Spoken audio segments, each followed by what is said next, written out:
influence that he's had on the world of Krishna consciousness and the success in his preaching that he had. Even though he was just sitting here in Vrindavan and chanting Hare Krishna, but he's actually had worldwide effect on so many people, especially young people, and given them a taste for chanting the holy name. And that kind of accomplishment is really not something that's very easy to dismiss. Even if one doesn't want to recognize it, it's very hard to deny that he had a massive influence on the world. And somehow or other Krishna chose him to be the conduit for his mercy in this Sankirtana revival, I guess you can say. And it's inspired so many people to chant the holy names the way it's still going on. I mean, here in Vrindavan, of course, 24-hour kirtan is here. All over the world, this kirtan is going on. And Aindra plays no small part in that. And that's because of the blessings of Srila Prabhupada. He had some sincerity within his heart to do something that Krishna reciprocated in that way. Even though, he didn't have any official position, as far as I know, in the International Society for Krishna Consciousness. He wasn't a big guru or anything like that. He wasn't a GBC, or he was just Aindra. But he was chanting in such a way as to influence other people to also chant. And that is the sign of advancement. That is a sign of empowerment, according to Bhaktivinoda Thakur. So I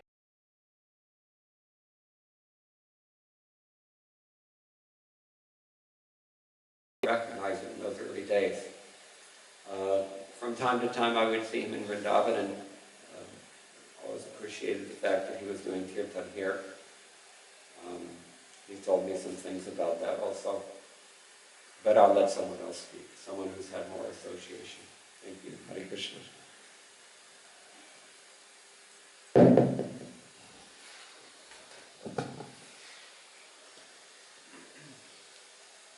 Aindra Prabhu ki. I came to stay in Vrindavan in '93, and Aindra Prabhu was already. When did the kirtan program start? 86. 86. When did you come, Govinda? 80? 96, 98. Anyway, I just remember the time that he would, in his room, such a mystical room with Gornitai and cow dung everywhere, and so many deities, and devotees would sit, and he would just take the time and glorify the process of bhakti and the necessity of pure chanting. Not necessarily, like a rasika, but maybe, like you said, not the traditional ISKCON preaching, but I never found it to be other than inspiring. As example, he was always worried that the GBC and the authorities that be may misunderstand him and maybe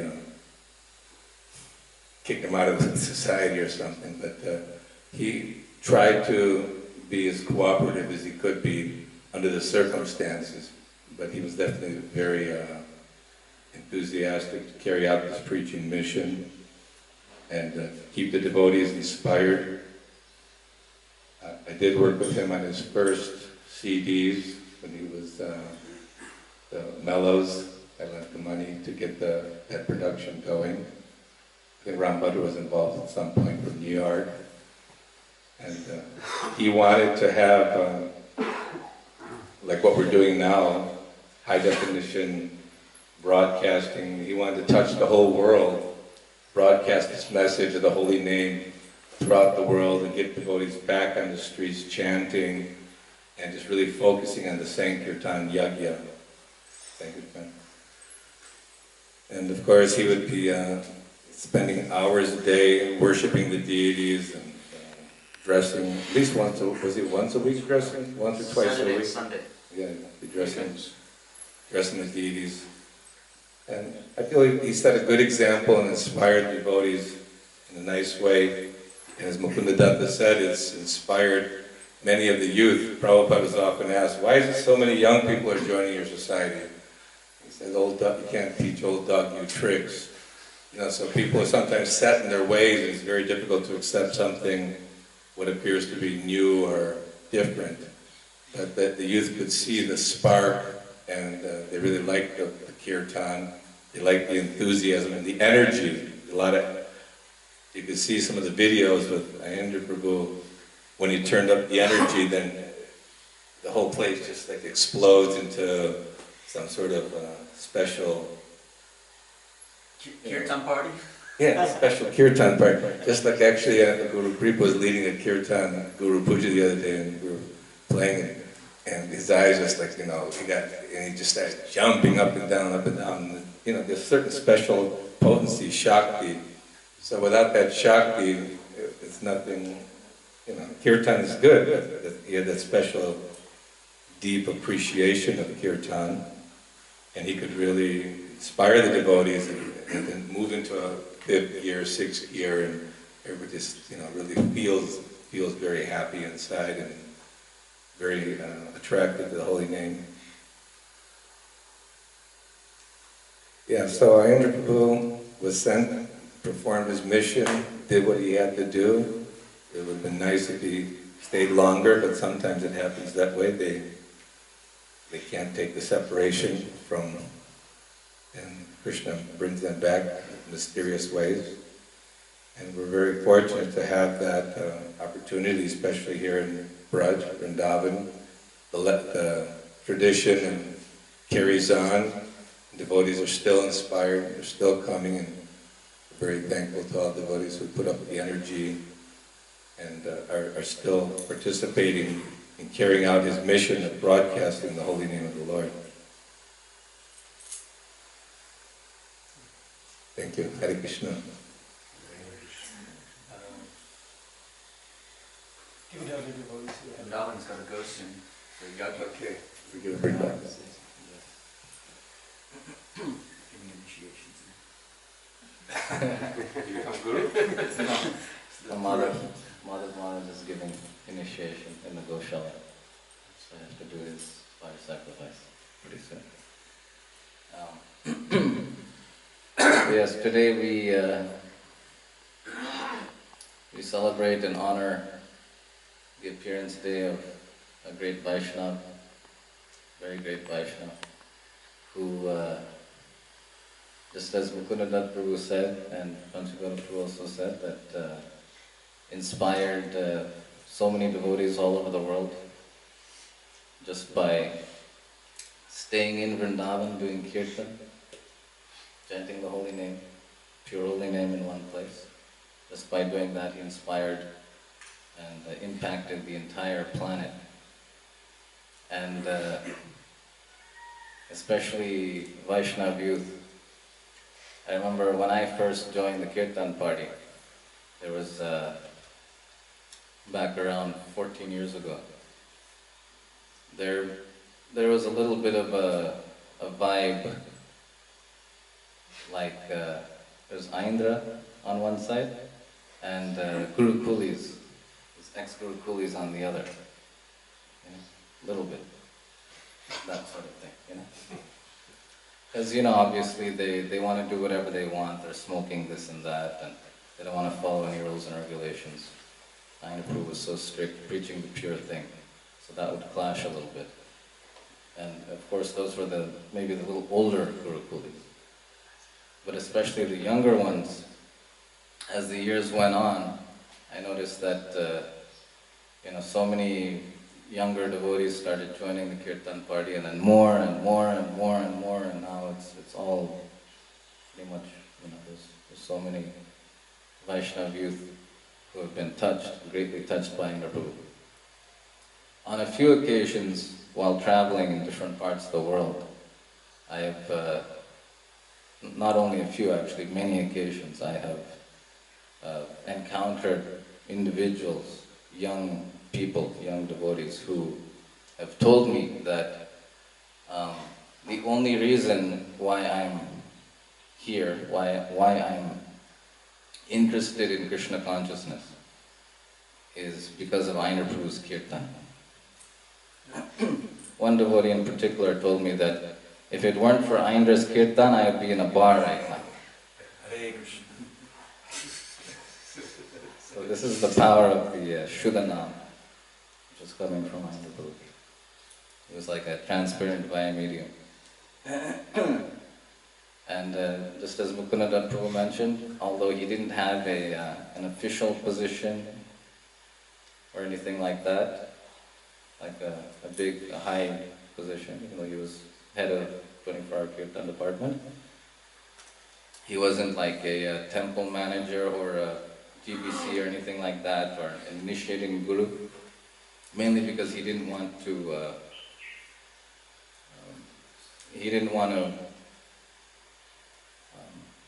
how do you say? He didn't want to get held up from the rasa dance, because there's that saying that if you accept disciples and those disciples are still not liberated, you have to come back to deliver them again. So he wanted to get back to Godhead, join the rasa dance, as quickly as possible. Used to stress that a lot. And so even though he didn't have some type of big position, and a lot of the time he had to surrender to his contemporaries who were, they were his contemporaries as far as age and initiation and so on. He had to surrender to them in certain ways, such as, maybe somebody refusing them to give sannyas, refusing his sannyas and such, those type of things. And then they themselves later fall down. So even though he didn't have a managerial position much, his spiritual authority he had an edge on that, basically, almost,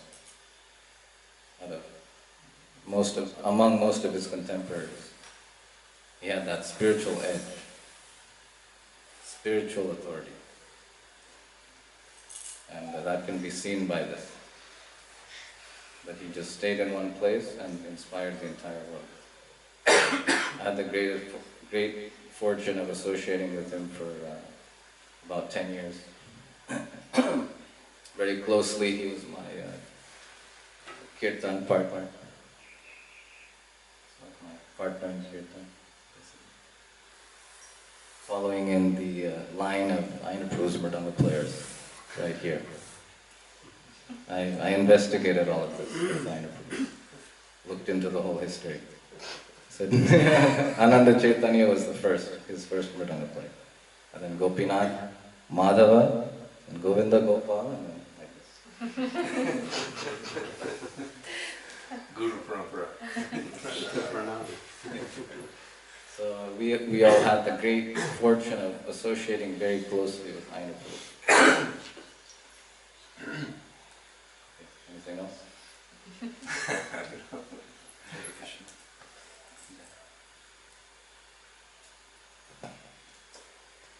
So, Vrindavan Prabhu just reminded me of a couple incidents. Aindra, the whole concept of, he said he didn't want to be held back from the Rasa Leela. And back in the day when he was not popular at all, as he became later, right? About 10 years ago, not even 10 years ago, worldwide, popular. He was criticized a lot, especially by his godbrothers. And the mood was that you're just Babaji's here, you're just, Prabhupada told us it is a Gostinandi movement. Yeah, Gostinandi, they go and preach, and Aindra and his raggedy brahmacharis are just here, and They were ragged. they came to Vrindavan because they're dysfunctional and useless anywhere else, and they don't want to preach, they're just lazy and just want to Babaji out here in Vrindavan. And the fact was that Babaji life means what? You go away from to a secluded place, away from the public, and don't bother about anyone. Right? Gaur Kishore Das Babaji said, let them all go to hell. That was his mood. He didn't care so much. So, Prabhupada instructed that we are going on the preaching movement. But, if you see the temple, are we really in a secluded place? Do you have any privacy here? I mean, during kirtan, or is the 24-hour kirtan not a preaching program? You think it's not preaching? I mean, maybe you go to the night shift. Yes, a couple devotees there, and you see the stars and the moon, and the night sounds of sweet, Internet, 24 hours, internet. It's on the internet, okay. Yes. That's now. It's not, okay, so even then, no privacy. So, and so because of that, Aindra Appearance said, yes, I want to go back to the Rasa Leela. And he was criticized that he just want to, the Babaji's, this Bhajananandi mood, you just want to have Krishna for you. You don't want to share it with the fallen souls because you have no compassion, like a real Paradukhi Vaishnava. And he said, okay, I understand the point, and I'm ready, to come back life after life for millions of lifetimes to preach, and I will go to hell to preach. But first, I want to see Krishna face to face, eye to eye, lips to lips, he said. As he was, And then I just want to see him once, and I will come back again and be a guru, accept the position if Krishna wants me to be, if Prabhupada wants me to be. But as for now, he says, I made a deal with my Nitai Sachi Sutta because so many times he was asked, please, Prabhu, accept me as your disciple. So many people, I don't want, nobody else inspires me, nobody comes to your level. And he says, because so many requests were there, demand, that I told my Nitai Sachi Sutta, okay, I become Guru. But first, you have to give me Krishna Prem. Not only that, but my disciple has to be like Narottam Das Thakur. You can't imagine. Because he said, and he was talking how the position of Guru is not a cheap thing. As it is taken sometimes in our institution, or any institution, spiritual institution. And yes, it's just this Rasa Leela, it's reminded me. And what I wanted to say is that the most attractive thing about him was to me, and I think to many people, it wasn't just his musical talent, okay? It wasn't his eccentric behavior and, funny. Here he was, just talked like a hillbilly sometimes, from West Virginia, but all these external, I wouldn't say conditioning, but his features he had, he was so, his conviction was so deep and uncompromising that nothing or nobody could take it away from him, nothing could change him. And he stood up for the truth and nothing but the truth and only the truth. And the institutional politics. And of course, when you see somebody strong like that in the mature world, naturally people become envious of you. Well, they want to take your position away from you, that you worked so hard and suffered so much for it. They want to take it away from you, exploit you. And so, but Aindra didn't care. He had to tolerate all this and was just going and going and going. And he was super strong in his determination. And of course, he had all the astrological help, the planets Mars and Jupiter and Sun, they're all helping him. And he had all this exalted Saturn of renunciation. But you can't say these external, karmic reactions, because there were the reaction to his previous, bhakti, punya, sukriti, heaps and piles of not just material pious activities, spiritual pious activities. So he was very exceptional in this way. And when people saw him, and they heard, when he opened his mouth, it was like Vrindavan, the spiritual world opened up, and you heard that sound, the conviction, and the penetrating through everything, that sound of the holy name, pure holy name was coming through. And it made every syllable count. Wasn't, wasting time, or he was on top of everything. And that was dangerous. So people had heard it and like, wow, this man is for real. Finally somebody is real. Not, mixed devotees with so many agendas, ulterior motive mixed. But he was the pure thing. And attracted so many people. They came to surrender their lives. It wasn't this is not a musical movement. It's a movement of pure devotion, and we have devotees who don't know much about music in the kirtan party, but they're sincere and simple. And reciprocation is there. And they're just like I saw you walking by the, when you go outside the temple, the Prabhupada Museum, always on the projector, Prabhupada talking. And he says, just like they say, your disciples, they're not like American. They're so peaceful. The Indian people say, your Prabhupada, your disciples, they're not like the rest of them, they're so peaceful. And so I just thought that was the driving force. We always say purity is the force. And how pure the purity is, that's how much it will attract people. And Aindra, it is lazy, intelligent preaching project here.